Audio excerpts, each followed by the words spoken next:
Oh, hello there. You wanna be in the video too, huh? I'm sorry, you can't. Because this is a Solana tutorial. Hello and welcome to another Solana tutorial. Today we're gonna talk about reallocation. The hell is that, you might ask?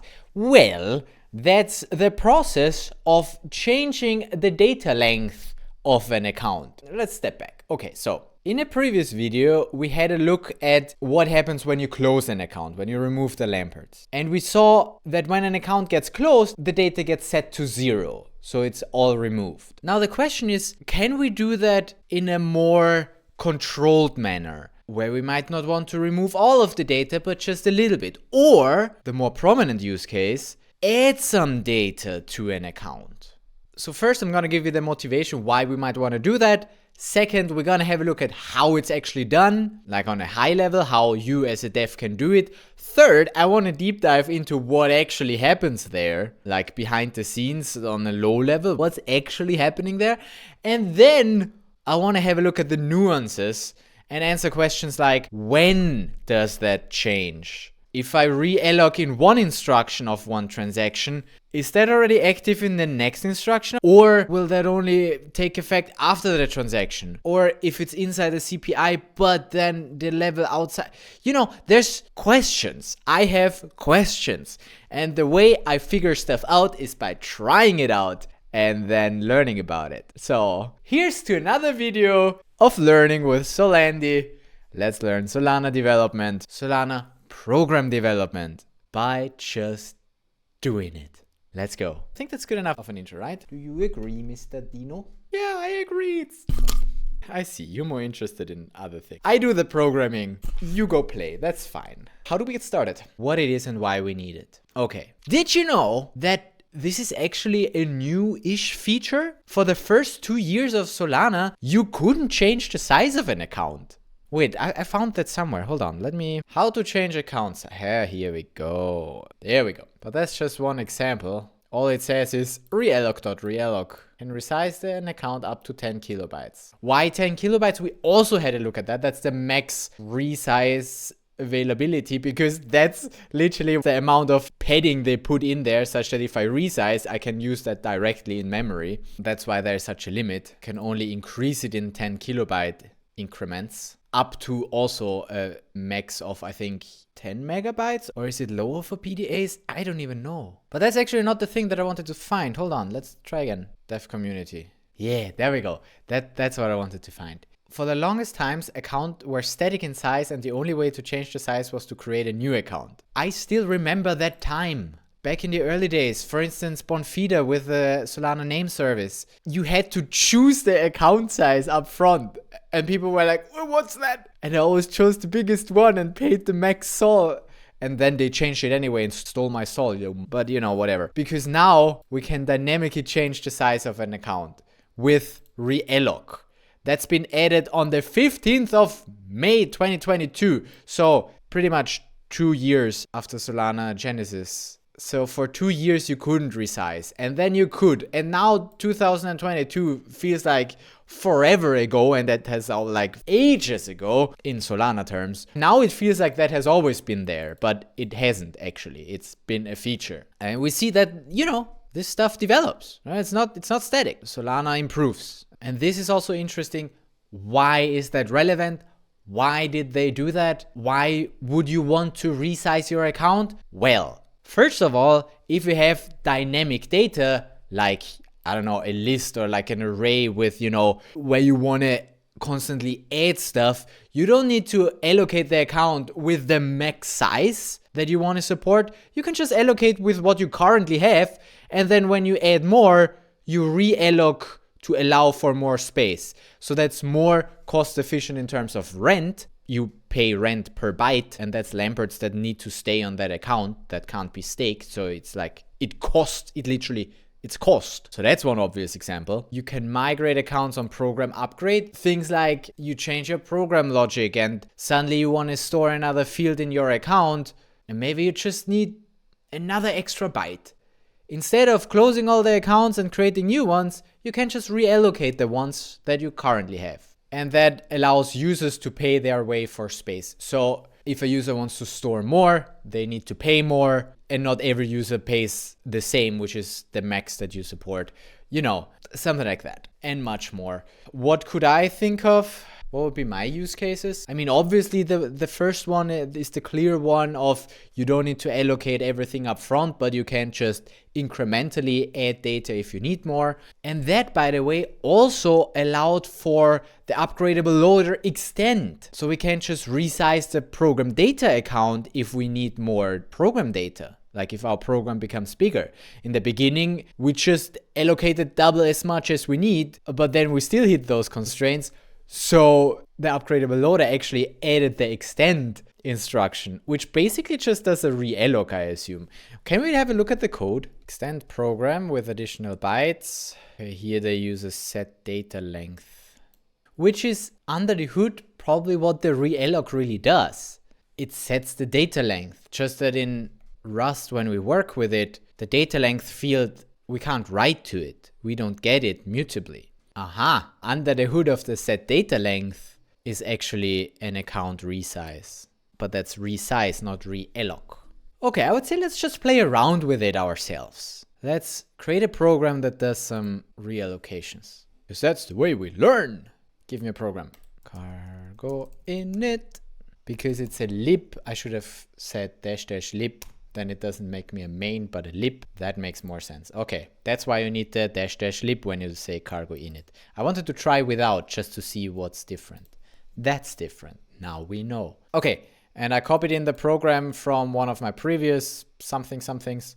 Let's do an initialize. Let's do a close. Let's do an assign. Yeah, let's actually start with that program from last time. I'm laggy because it's installing.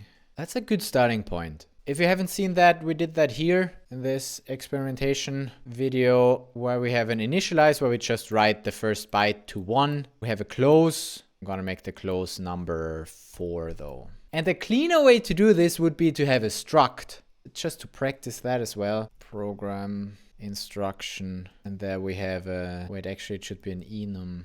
And there we do initialize, which takes nothing. Close, which takes, let's say, nothing. Do we need to assigning it back to the system program? Don't think we need that today. Although, why not? Let's keep it in there. And then let's say we add a realloc. And here I'll give you the new size as a U34. What would be the size? U32? I don't know. Oh yeah, sorry, we're in Rust. And then like this. Then we wouldn't just work with that. We would just program instruction try from, or oh yeah, I should probably tell it that this is serializable. And here I need to somehow, how did that go? Derive. I just need deserialize. Of course I could also do serialize, but I think I just need deserialize. And then this thing should have a try from slice that comes from the Borscht deserialize. And I give you the entire instruction data. There we go. And then what we're matching here is this thing, the program instruction, and not a number, not a byte. So it doesn't need, you know, the byte, but it takes the program instruction. So for instance, here, if we have the, instead of the 1, the initialize. Oh, that's, first we need to probably unwrap this because that still gives us a result. There you go. And I gave it that. I don't know if I need that. Can I just remove it like this? And then also do this? Then it should be fine, right? Close. Expected unit struct, unit variant and constant, found struct variant. So I'm not sure if I should do this or not, if that's just an empty struct then. I'm just gonna remove it and have it just for the realloc. And I don't need the underscore because it can only be one of those 4 things. So all of them are used now. And here I have the new size, and the new size I can actually work with here. Like something like that. And the error, the one I just removed, this thing comes if we can't unwrap this. So I can say unwrap, or gives me a default value. No, that's not what I want. Or else, what does that do? Ah, okay, so else, that's a function. No, that's also not what I want. How can I directly return the error? I'm sure there is a way to do that. Okay, otherwise I do it in 2 steps. I match for the actual result. So now it's gonna complain because that's not results. But then I first say either we have an okay for instruction. Then we do match instruction with all of those things. Or if we don't get an okay, but we get an error, then return basically what we have here. Okay, so far so simple. So we try to deserialize the instruction data into such a thing. If we can't deserialize it because the instruction data doesn't match this, then we give you the invalid instruction data, which we also return. So it goes out here as this program result. And otherwise, if it's okay and we have an instruction out here from this try from slice, then we match it onto one of the actual instructions and then we process it. So that has nothing to do with realloc yet. That's just a clean way of, writing this matching of instructions.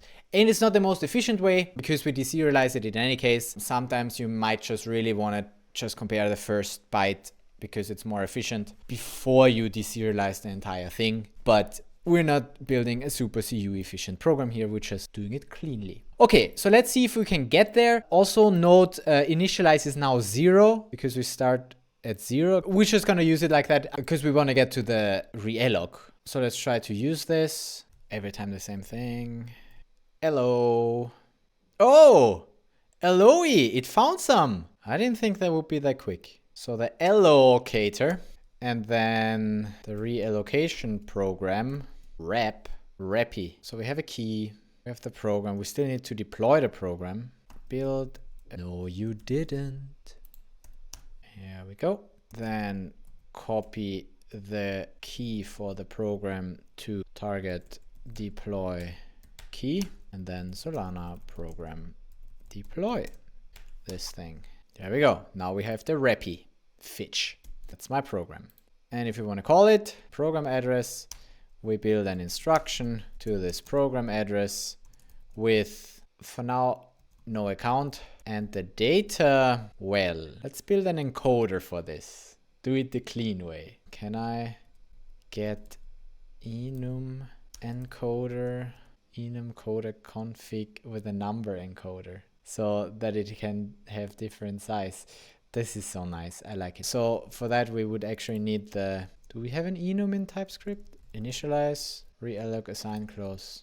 And for now, let the realloc just also be another thing here. Just see if that works. With the enum encoder, you get a program instruction. And then we encode program instruction dot initialize. Why not? Would that work?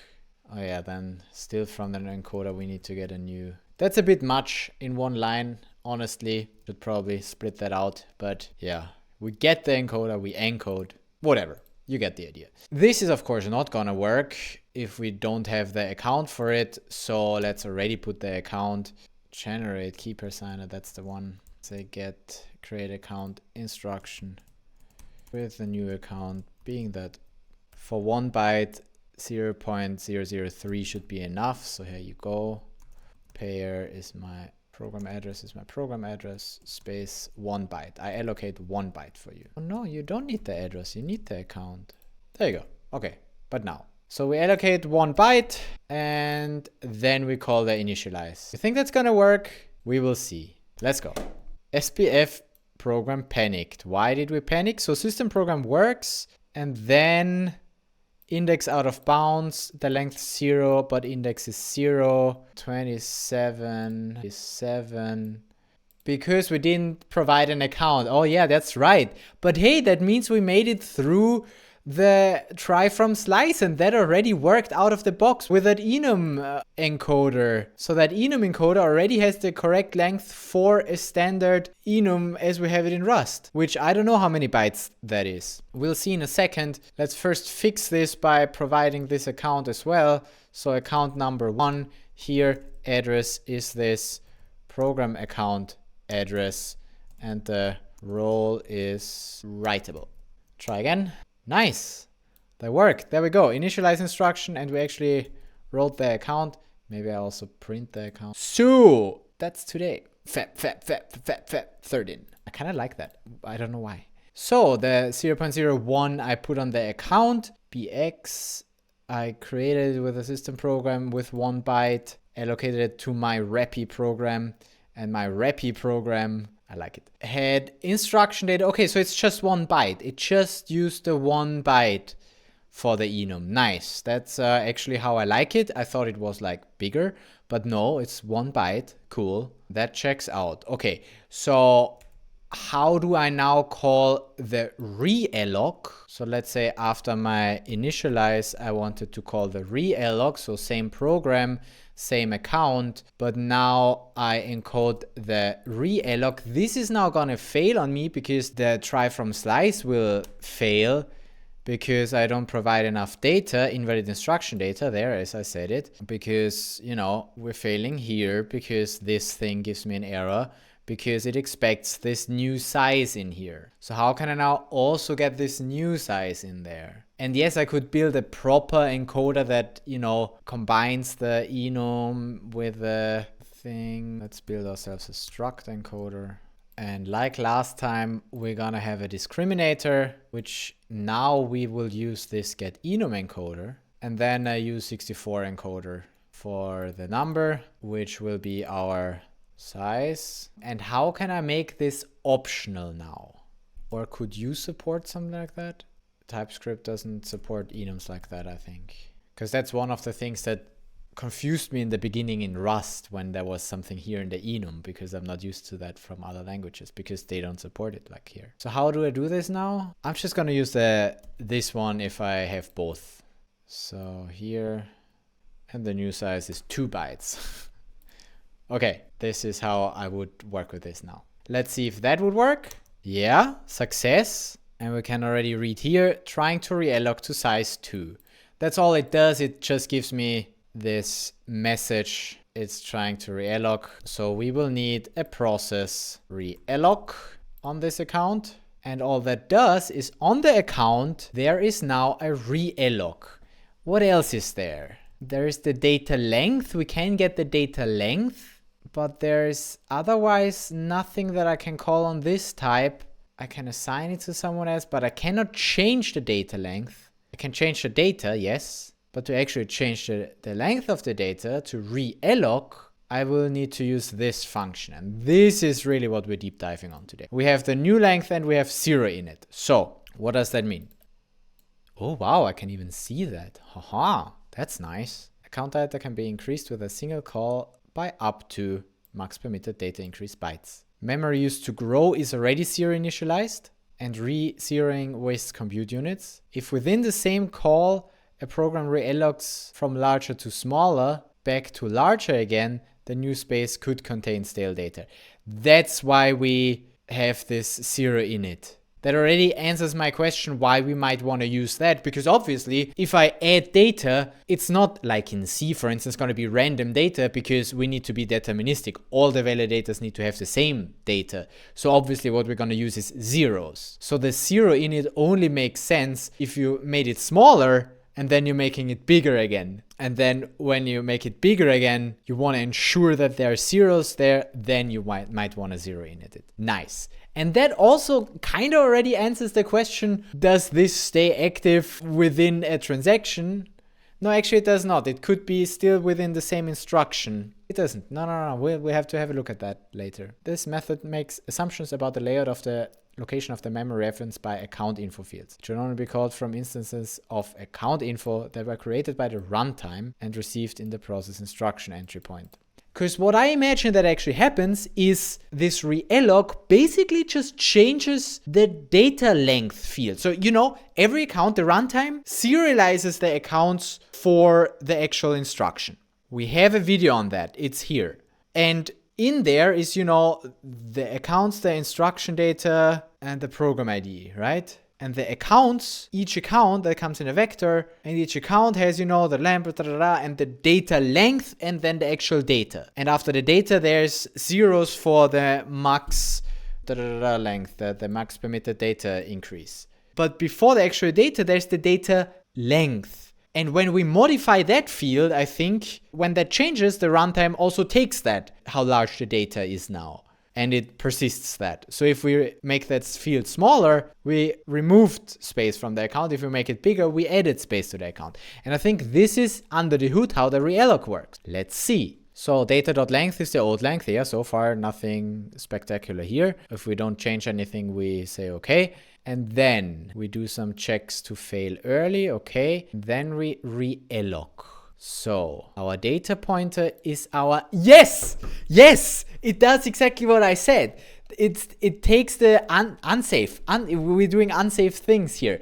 We're taking the data pointer of where the data starts, right? So our data, which we borrowed here mutably, this is the data. Okay. And now we go back 8 bytes, take that as a U64 pointer and save the new length at the data length, because here is the data length stored in the account when it's serialized. And if all of that does make sense, it's not too important. You don't really need to know that when you're just using it, but I like to deep dive on things, and this is what's happening behind the scenes, and that's so cool. It really just changes the data length field that the runtime provided and writes the new length. Then from raw parts mutable, we recreate the local slice with the new length. So data and metadata, the length is the metadata. Okay. Okay. I guess this thing just returns me the data. So the new pointer to the ref, yeah, there we see it. The mutable reference, this thing of the data that we have when we work with it. You know, we have the account data, this thing, this is this ref cell. Well, actually, if we try borrow data, then we get this reference of the data and the metadata for this. So this thing, the length, this will be set here. So here it gives me more data, then it gives me a larger or smaller mutable reference. So that's what it puts into this data then that we had here. When we try borrow mutable data, that's gonna be overwritten with this new pointer, which, if you ask me, it should point to the exact same location. Yeah, it does. Look here, it points to the exact same location, because here we don't change it. We don't offset anything in this pointer. The data starts at the same point, but it's now just larger or bigger, the pointer, or that ref cell, really, that thing.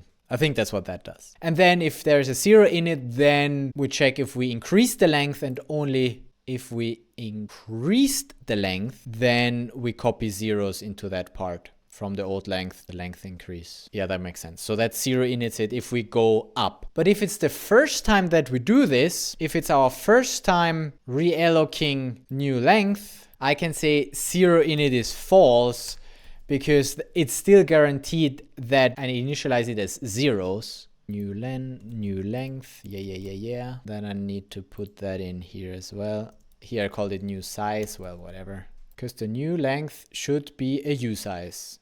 What if I make this a U size? What if I make this a U size? And then deal with that later. And here it still complains that we must use that result. So the realloc, what does it actually return? It returns a result for program error. Oh, perfect, program error. And the error is just if it's an invalid realloc, and otherwise we are okay. So what we're gonna do here is just a question mark here that will throw the error out here. Or raise in Rust, raise the error if it's an error, otherwise we continue. Okay, let's try this. Call it again. Oh, hold on, I didn't deploy.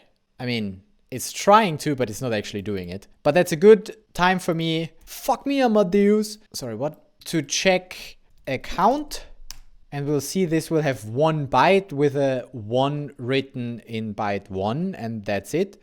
Hey, what's up? Do I not have internet, or what's going on here? Hello?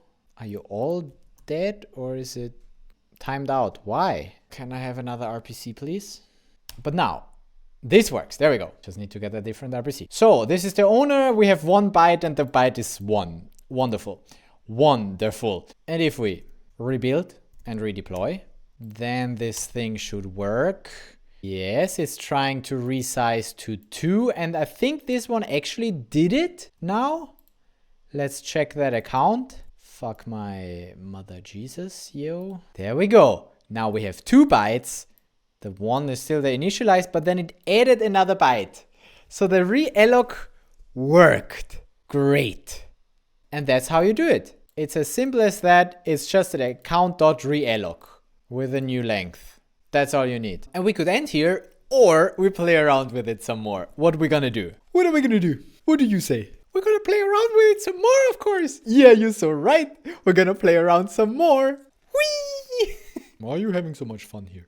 Sorry, where was I? So I gave you the motivation why we might want to use this. Because now, obviously, we can work with the initialized account. And if we need more bytes, we realloc. That's one. What was my two? I did show you how it's done.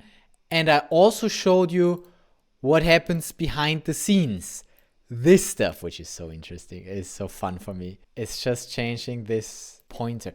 And in the C, hold on, can I show you this? Here, when you get the parameters, that means in C, you could do a realloc like params data length equals new length, or whatever you might have, you know, your 100 bytes. Because here you can directly write to that because it's all just pointers. That's what's happening with the realloc behind the scenes, in case you wanted to know. And we could test this. I'm pretty sure that's how it works. And that's also how you could do it in assembly. Just, you know, write at the correct offset of the instruction data, of the input data. Cool, good. But that's just the behind the scenes. So I did show you the behind the scenes, which was number 3. So number 4 is deep diving on it and really understanding when does that realloc change the data. And my assumption is, as with the closing of the account, after the whole transaction, it will do the check and the writing it back to state. So between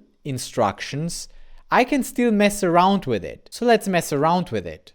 Let's do 2 more instructions. Let's do a read and a write, which will take offset. We can even leave the offset a byte, and the data to write, the byte to write. Also, we just write 1 byte. So that's a write 1 byte, and the read will read me the entire account. Now it doesn't have all paths, so we're gonna add them, implement them. Read will try borrow my data, and I'll just write some messages. It's the length of this ref thingy, and then I write the data. So, okay, so that's the reading, then the writing. Try borrow data mutably this time. That now points to the data, so we write there the actual byte that we want to write. And that's not working because the reference of raw pointer is unsafe. Ugh.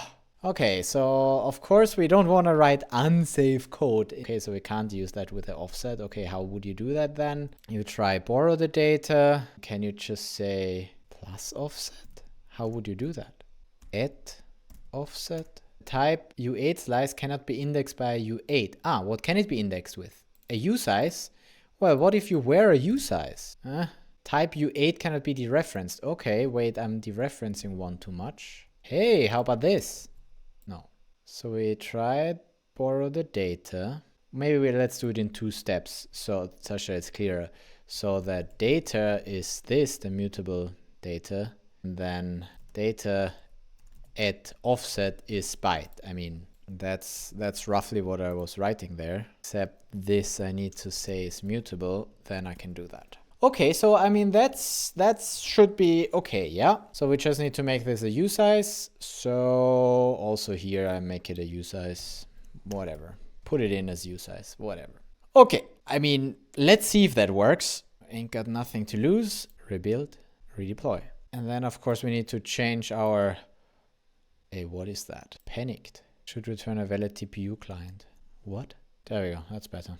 So we need to also change stuff here. We leave the initialize, we leave the realloc, why not? And let's just test if my read and write would work. So I also need to here in the same order add read and write, read, write. So let's do a read, write. The read actually doesn't need this new size. And if I do it like that, I could do it with a transform, but I'm too lazy now. It's an exercise for you to do it. So let's see if that works. We create an account, we initialize it, we read, we allocate another byte, we read, we write 1 byte, 42, and then we read again. Let's see if that does anything. Call it. Let's go. I'm getting a lot of output here. So we read, data length is 1, account data 1. Cool. We resize to 2. Then we read, data length is 2, the account data is 1, 0. Wonderful. Then we write and we read again, data length is still 2 and the 0 became a 42. So that all works perfectly. Nice. Fitch. The Realloc program is working great. Yeah, that all. So why did we do that? Well, because now we can play around with it. What if I initialize, I read, I realloc to 2 bytes. Let's write 101 at offset 1. Then do another reallocate. We reallocate down to 1. We read, and then we reallocate up to 2 again. And we read again. What do you think is going to happen? We make it bigger, we write to the bigger space, we make it smaller again, we read, we make it bigger again, and we read again. Do you think the 101 that I write in here is still in there, even though I allocate it to size 1? I would say yes, because that's exactly what the text warned us about earlier. While we're in the same transaction, oh no, it's not, hold on.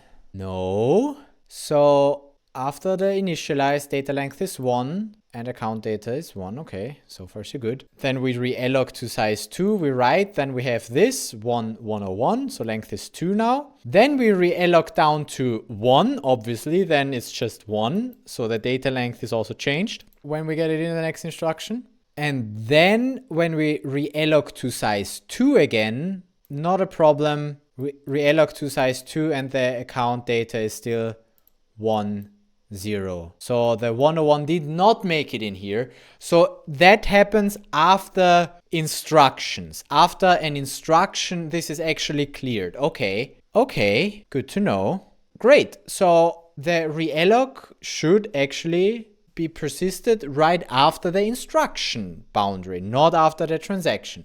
Why? Well, it kind of makes sense also because for every instruction, the runtime, the runtime serializes the program ID, the accounts, and the instruction data per instruction. So it serializes all the accounts for the instruction, which also means that I can just call a lot of allocates with 10 kilobytes each. Okay, let's do another thing real quick. Let's create an account with 1 byte. Yeah, okay, sure. Make sure there's enough Lamperts on there. So let's say, I don't know, 6. We do an initialize. And then how about we reallocate more than this max permitted data increase, which is 10 kilobytes. Just so we see this error once. What happens if you do that? So we realloc with more than the permitted. Let's see, this would fail. We would panic. First, our data length is 1. Oh, wait, and then we're trying to realloc to this. Data length would now be this. And then we get the error, memory allocation failed out of memory. Hold on, but the reallocation worked though, because the reallocation finished with success here. Only the read instruction failed because memory allocation failed out of memory because I'm doing inefficient stuff with strings, which if I have 10 kilobytes and I write them as individual bytes as a string and then I join it that weirdly as well.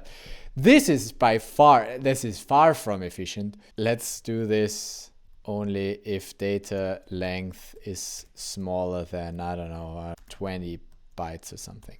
There you go. And I could find a more efficient way to do this, but you know, whatever. Quickly redeploy, there we go, and rerun. Then it actually gives me success. Cool. So the data length of that account is now 10,241 because the one it already had before. Oh, oh, now I get it. Oh, yeah, that makes sense. Yeah, of course. The one it already had before, and I'm doing new size, not add this. I'm not extending for this. This is the new size. So the old size is 1. That's the old size, and that's the max that is allowed to be added. But as soon as I had another one here, then it should fail. Yeah, failed to reallocate account data because we're trying to allocate too much. Okay, but that also means I should be able to do this several times per transaction. Do it again, do it again. Since I'm not doing the add, I would now, first I do it times 10, then I do it times 20, and then I do it times 30. So I should be able to add 30 kilobytes to one account in one transaction, right? With that realloc. Yeah, data length is now 30K per call, not per transaction. How many calls can we fit in like this? Probably quite a bunch. Do you think I can get to 100 kilobytes? Yeah, also no problem. Is this account still persisted? No, why not? What's your guess? This account does not exist. We should see it here. We get an error. Yeah, insufficient funds for rent. Because a 100 kilobyte account, wait, that's the number. Here, take this number.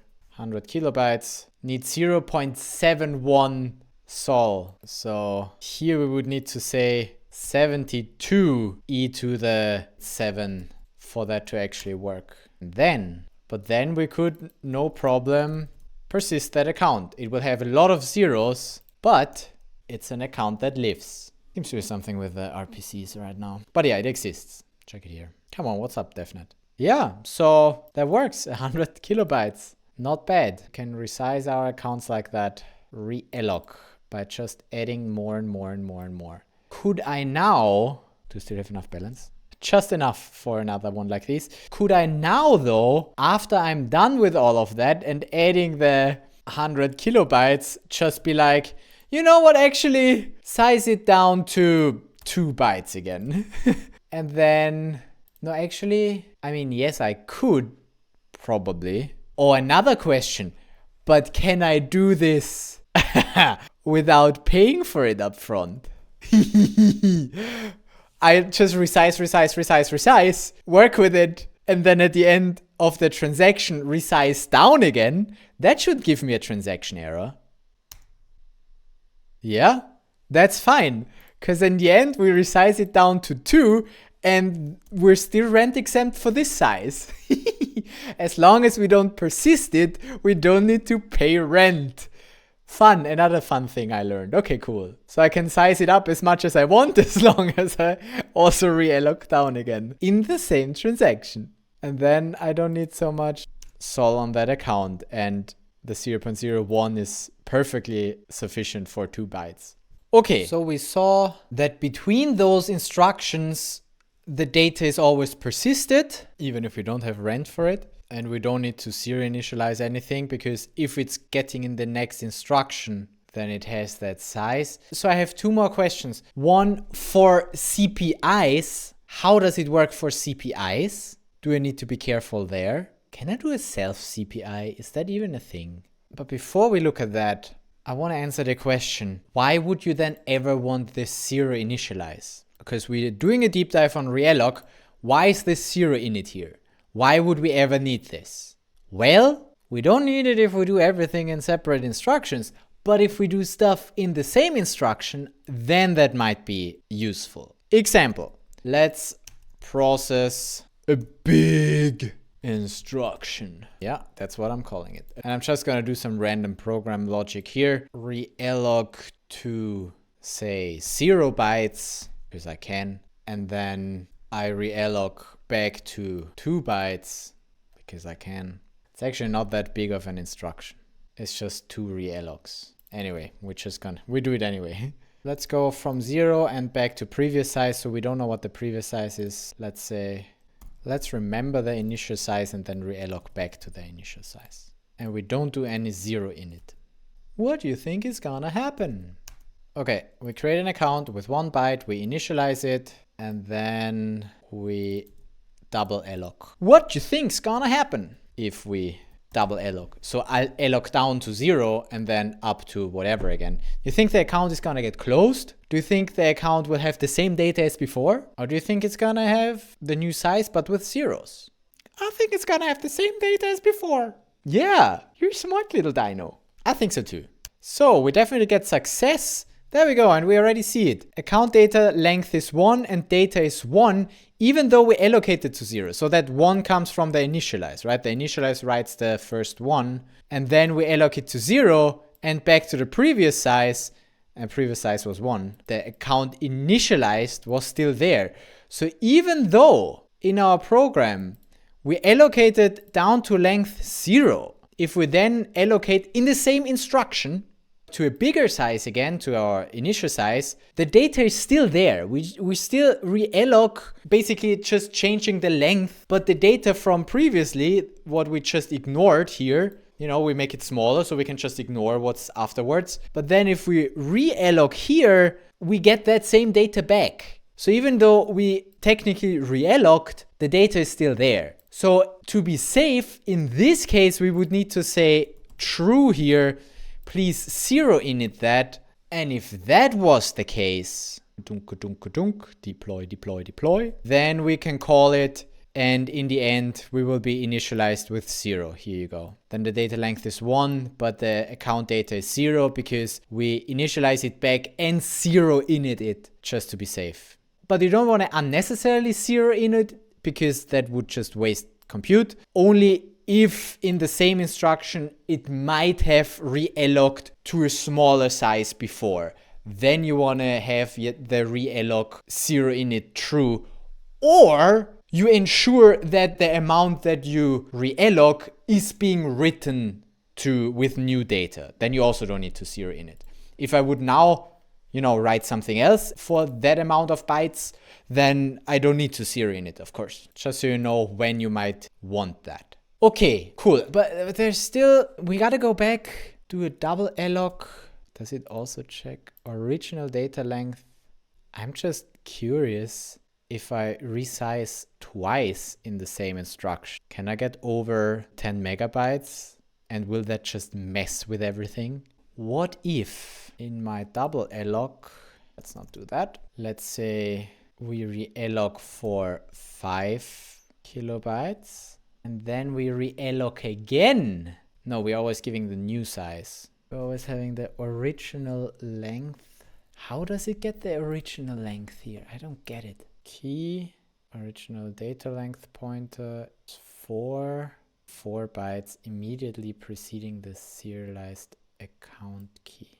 Aha, so the original length is also being serialized before the account key. Can I have a look at that again? This thing. Where do I find that? Docs, programs, FAQ. There we go.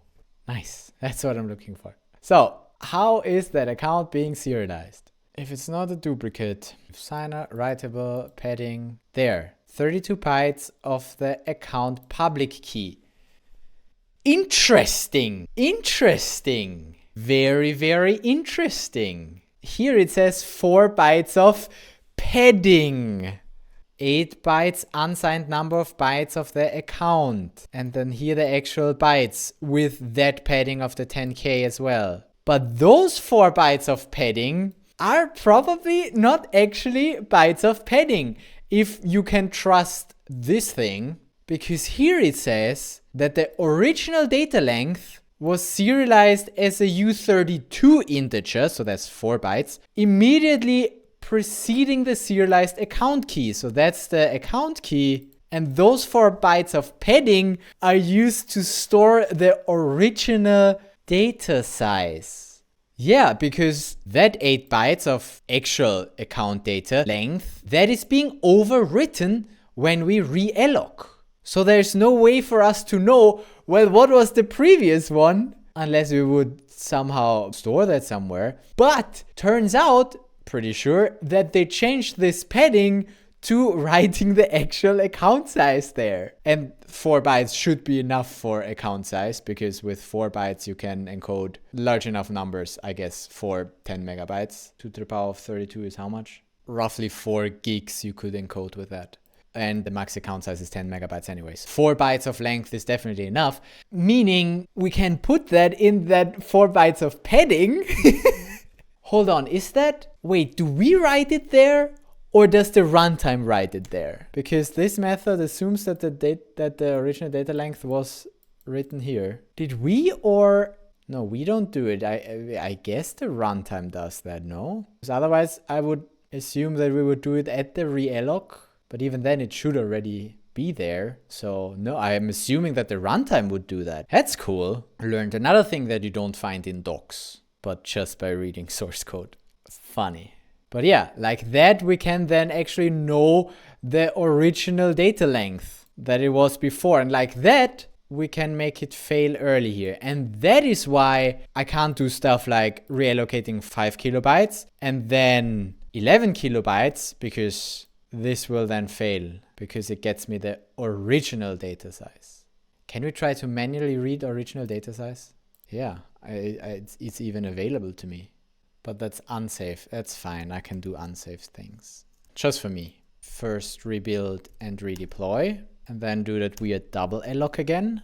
Failed to reallocate account data. Original data size is 1. Yeah, nice. So I'm assuming that the runtime writes this original data size in this part where it says padding. That's cool though. That's how they prevent me resizing more in one instruction. I mean, I could probably do it. I mean, this is also just, you know, my code. I could still circumvent those because that's all just user code anyway, right? My realloc, I could write my own realloc that, you know, ignores those checks. Just does that. No one can stop me from having unsafe code in my instruction. And instead of doing a realloc like this, and I write my new length to, let's see if that actually works though. And here I could then be like, meh, I'll do 11 kilobytes. Because yeah, sure, why not? And I don't even need to change that, that's fine. Because I'm not working with that pointer anymore. What do you think will happen if I do that? This is now a manual realloc. And I'm not gonna fail with my program. But what I'm expecting, wait, you're smart. What do you expect? I'm expecting the runtime to kill it. Kill? You know, I mean, like, fail the transaction.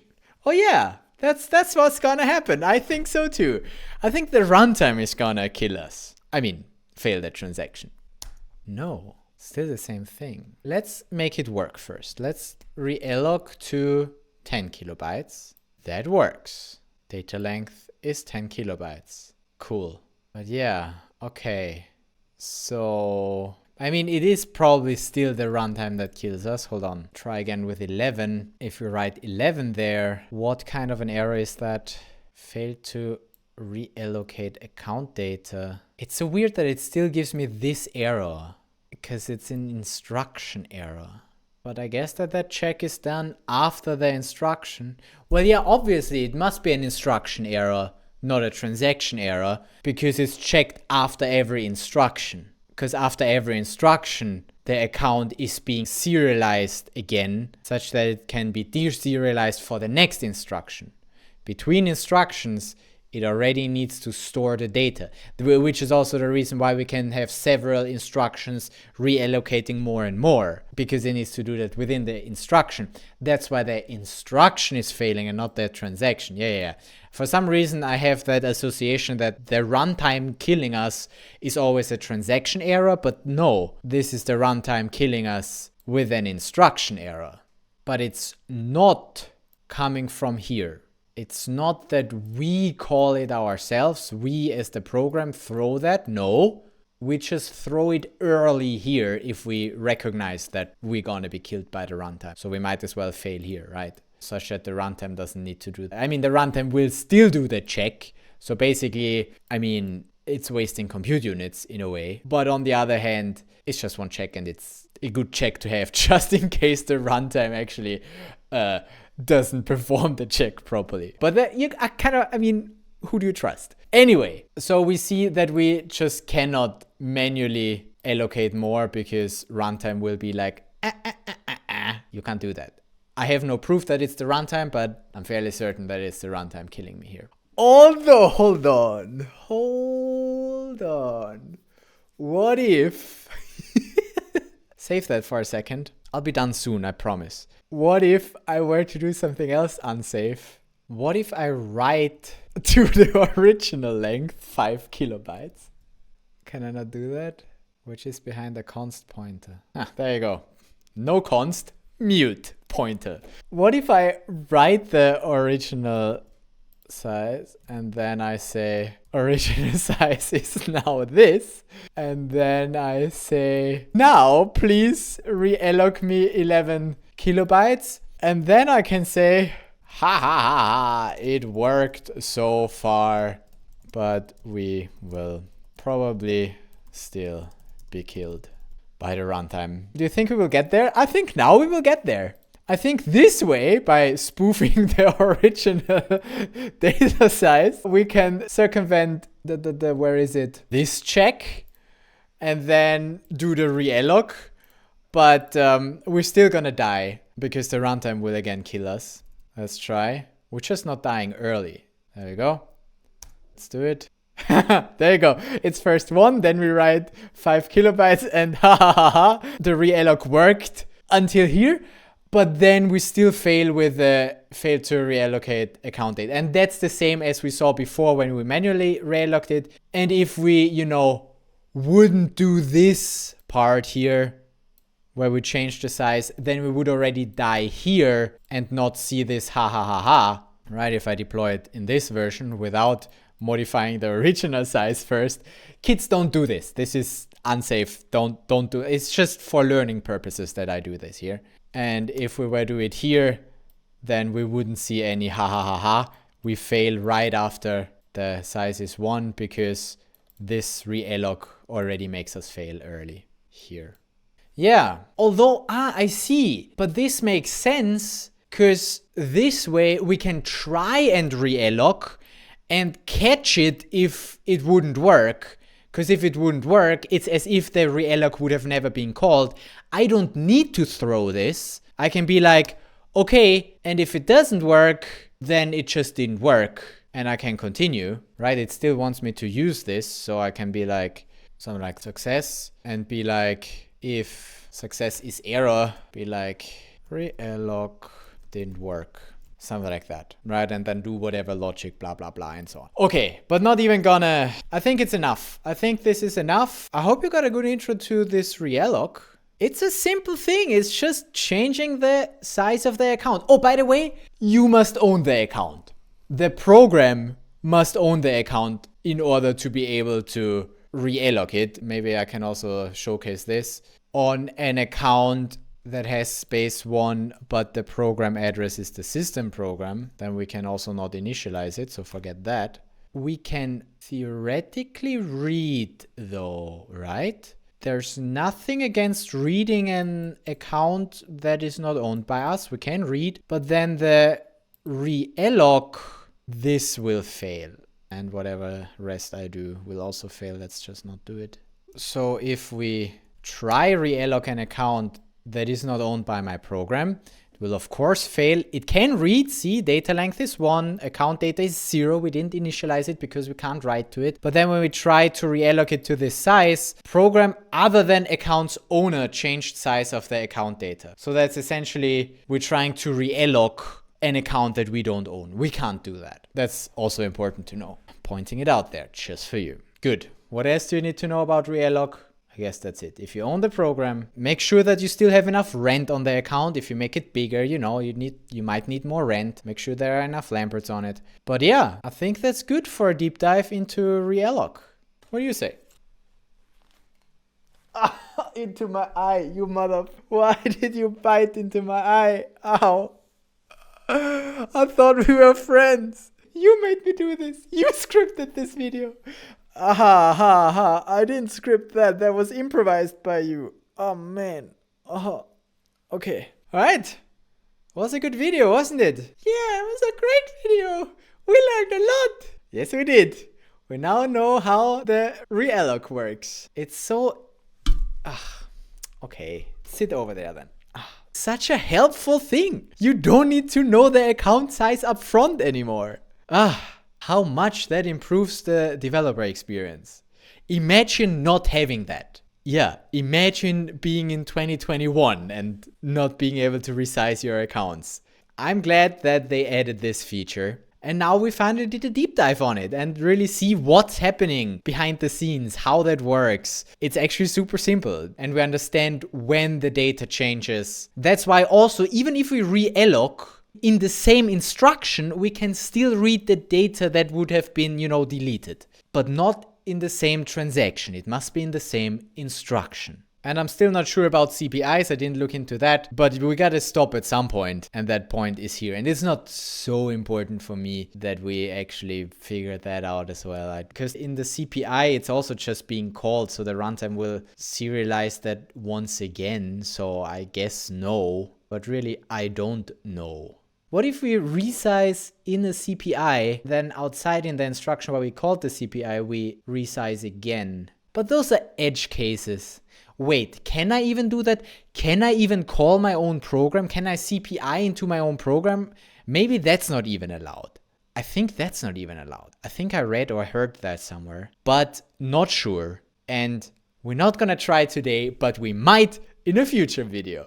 So make sure that you are subscribed. Like this video if you enjoyed it. Watch some others if you feel like, learning more. And then we will see you next time. Yeah, see you next time in another Solana tutorial. You're doing great. Don't bite my other eye. Okay, bye.